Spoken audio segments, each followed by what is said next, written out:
Welcome to How You Pictured It, the podcast for creative entrepreneurs ready to grow their business in a way that feels good. Here you'll find actionable tips and tools to create the business and life you pictured. I'm your host, Kate Hyde with Dear Kate Brand Strategy. Let's get started. I'm so excited to share this interview with Amy of Amy Ray & Co. She took a topic that I have explored a little bit, which is working with your menstrual cycle to kind of schedule your productivity. And she broke it down in a way that I haven't heard before and made it so much more accessible. Amy is a functional health consultant who specializes in women's hormone balance and supporting gut health. She works with women to get to the root cause of their health struggles while understanding the complex interconnectedness of the human body. Taking an individualized approach with each client, she combines science-based research, sustainable lifestyle practices, and goals to achieve long-lasting wellness.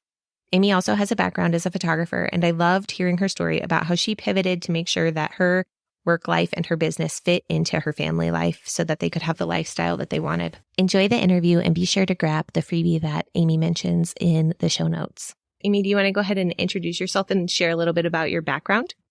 My name's Amy. I live in the Tampa, Florida area. I'm actually a military spouse, and I have been traveling around with my husband since 2009.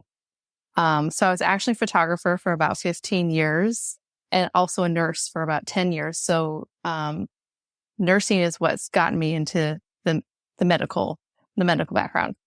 So I made the transition out of photography in 2021. The world was kind of all going virtual, and I needed something that worked more with our lifestyle. Yeah. That served me more. I have little kids, and I just needed something that could move with us. And through a personal journey of health of my own, I found the power of functional medicine and wanted to dive into that. So I stepped away from photography and dove back into the medical world and did some functional medicine training. And that's where I'm at now. Very cool. So Let's talk about a little bit about how you pictured your life when you started a business and how you've kind of pivoted to kind of get back to that with that shift to functional health. Yeah. So I was kind of reaching a point of burnout somewhat. I still really have a huge passion for photography, but was hitting some blocks, more so with our lifestyle and moving so often. I was trying to pivot for a little while and do more branding photography where I could work maybe with clients that weren't locally based with me.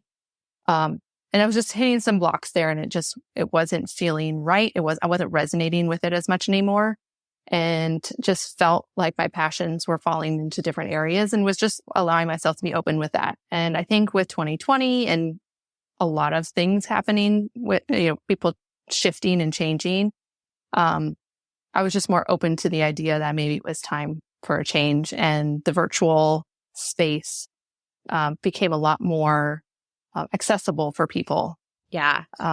So that's what was my draw into changing something that I could move with us. So I I always thought as a nurse, well, when I stopped nursing, I was having little babies, little kids at the time, and stepped away from it. And it wasn't a huge passion of mine.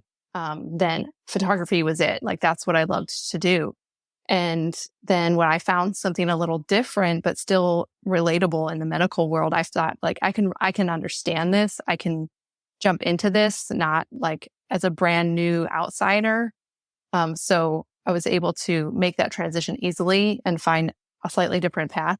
It was really odd, like, switching though.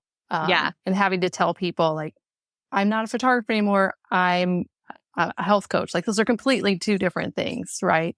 So to just have grace and just to be honest and authentic with myself and with my people, and to just say, hey, if you want to be here for what I have to offer now, then stick around, and if not, like, it was fun, while it lasted. So yeah, I love that. That's a really cool story. And thanks for sharing. Let's get into the concept of planning your productivity around your menstrual cycle. Can you tell us just like a little overview about what that means? Yeah. So I use the term cycle syncing. A lot of people are familiar with that. And that encompasses a lot of things, but one part of it then is your productivity. So it's mainly about aligning aspects of your life, like your diet, your exercise, your work tasks, which we'll dig into around the phases of your menstrual cycle. So we have, as women, our hormones change throughout the month. It affects our energy levels. So during our cycle, we can make choices to help our well-being and paying attention to how we're feeling during those phases. We can plan activities that match our energy and mood. And that'll help us to be more effective during those different phases or weeks during the months of our cycle. Yeah, that's so cool. This is something that I've kind of like dabbled in and looked at a little bit, but I'm excited to get more information from you today and like really start putting things more into practice. So let's talk about what the phases are of your menstrual cycle and how they affect productivity. Yeah. So I will go ahead and explain what each phase is. And then I'll come back and we'll talk about how that affects your productivity. Okay. Sounds great. Okay. So, before I get into that, I want people to be thinking about how you can break up there's 4 phases. And I like to think of them as seasons. Okay. Because it really helps you get into your mind of like how you would be in that season. So winter, spring, summer, and fall. So we'll keep that in mind when we go through these. Yeah, I love that. That sounds super helpful because when I've like looked at this before, the words don't resonate with me, and so I cannot ever remember like what phase is what. So I'm excited to hear your take on this.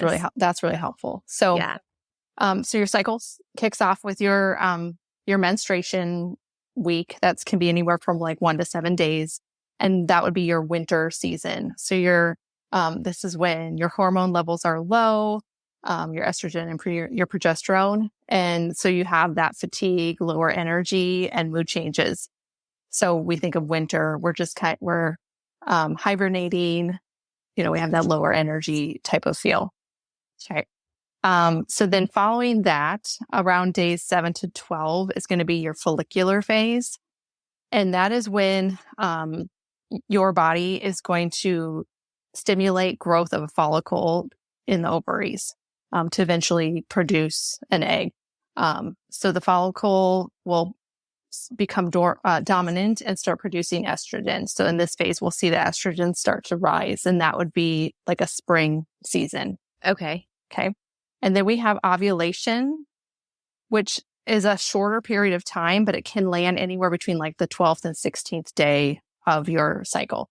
But this is when the follicle releases the egg and your estrogen levels are going to peak.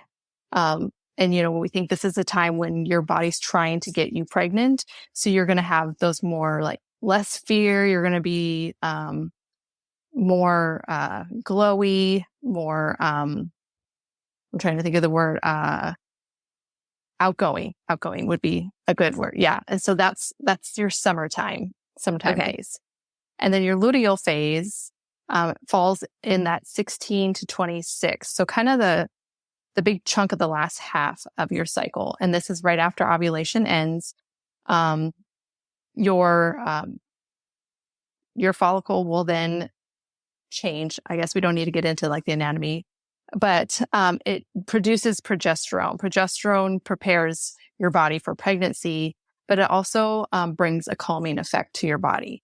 So this is the fall season is what you would want to call it. Okay. So those are your 4 seasons or 4 phases of your cycle. And then we can dive into detail on each of those phases and where we can focus for our mood and energy levels. Okay, cool. So let's talk. I really love that visual of like the seasons. That helps so much for me to understand like the different phases. So now that we know like these seasons, how does understanding this help us become more productive and efficient in our business as creative entrepreneurs? I like to think of time blocking. I know a lot of people time block. And so in a sense, we're cycle blocking. Okay. So it gives us more mental space and capacity if you're someone that finds time blocking helpful, you have more mental space when you're devoting your time specifically you're devoting your energy for a certain task for a certain time. if that makes sense. Yeah. So right now we're cycle blocking. So when we plan out our month based on our phases and what we're going to be best to do during a phase, we're going to have more space and clarity and capacity in those phases. So it gives us balance, periods of work and periods of rest when we're aware of how our body is functioning during the month. It also can provide us with more confidence if we're operating in our best self in that particular phase. Yeah. And we can be more systematic for higher efficiency when we're working in those phases. And I found this interesting when I was prepping for this talk. Something was pointed out to me how women reflect the moon and men reflect the sun. So men's cycles are 24 hours and they have high testosterone in the morning. So that's going to be like their most efficient time. But women reflect the moon. So we have that month cycle, right? And so when we're honoring that, I think that is just then given back to us in like the productivity. That's how we were created. We weren't created to be high efficiency workers every single day. Right. Right. Yeah. So that makes sense. Totally. So like we're looking at it as like finding ways to work with kind of the phase, the season that we're in, so that we're matching that to like the tasks and the projects that we're working on. Exactly. Okay. So let's talk about how we can how would you recommend like getting started planning your tasks and your projects based around your cycle to optimize like energy levels and creativity and things like that? Yeah. So I can get into each phase and kind of where to focus. And then we can talk about how you would track or how you would begin to implement that. Okay. So like I said before, the first part of your phase is the menstruation phase. So this is where we're a little more fatigued. We have low energy. We might have some mood changes. So this is going to be a time where we're going to want to honor that and be open to giving ourselves more breaks if we need that, because we want to avoid burnout. We want to avoid having, emotional, breakdowns or, we have that low energy. We don't want to honor that too. So this is a good time to be doing some tasks that maybe don't require a lot of brain work, like maybe organizing files or updating our calendar. We could maybe respond to emails, some like admin type stuff that doesn't take a lot of brain power.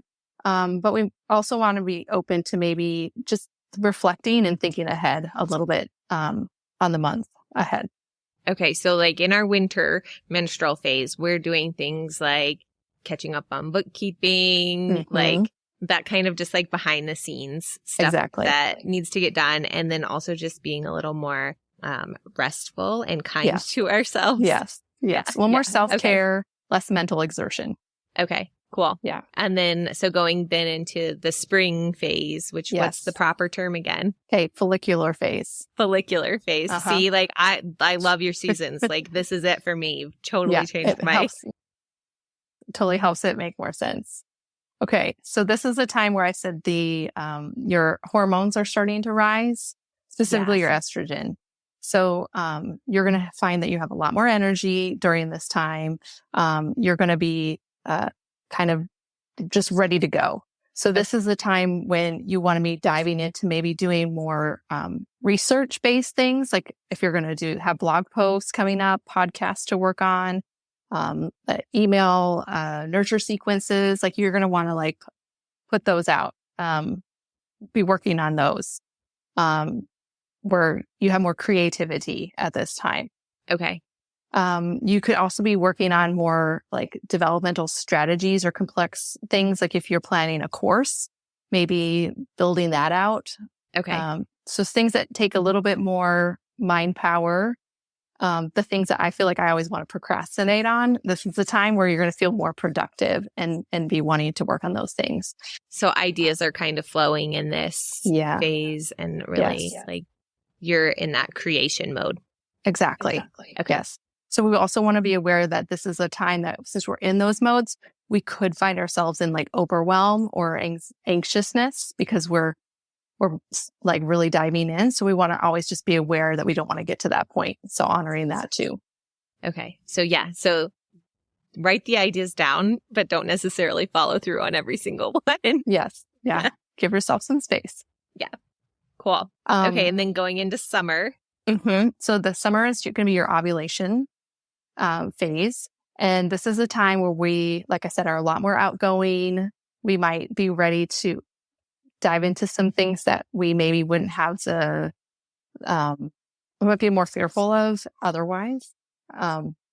So if you're doing like networking opportunities, this is like for the time for the introverts. Like if you need to get out there and do something, then this is the time to do it where you're gonna feel more comfortable. So networking type of opportunities, doing podcast interviews or speaking engagements, anytime you're gonna be in front of people, this is the time where you're gonna have the most confidence to do that.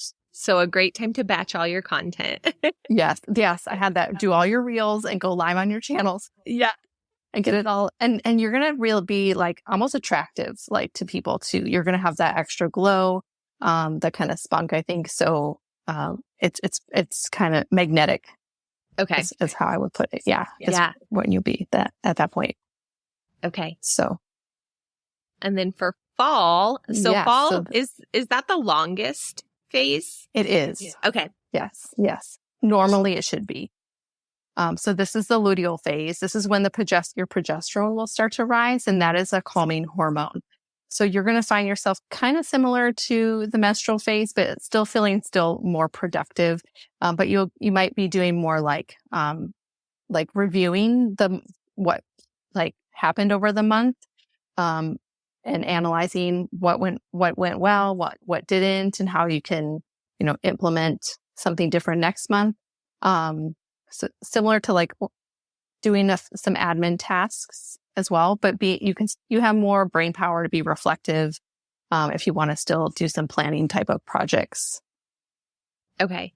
But maybe more like all of the things that we ideated on in our like spring phase. It's more like putting the finishing touches on things possibly in that fall. Yeah, you could do that. Yeah. Mm-hmm. Cool. Yeah. So how do you go about like actually mapping this out on your calendar and like, figuring out how to do what when? Yeah. So I want to just note that like not everyone has a normal cycle. Not everyone is cycling. Some women might be past this time, in their life. So some of the things I'm going to touch on are for specifically cycling women. If you're on birth control, you're on synthetic hormones, so it will affect the cycling, but you can still apply a lot of what we're talking about. And if you don't have a regular cycle, you can go off of the moon, just like I said earlier. So every new moon is where you would start your new cycling if you want to apply these. Yeah. So you can track just by using a calendar and writing down your symptoms and marking like, here's my first day and counting 7, and that's going to be my menstrual week, and planning ahead for that.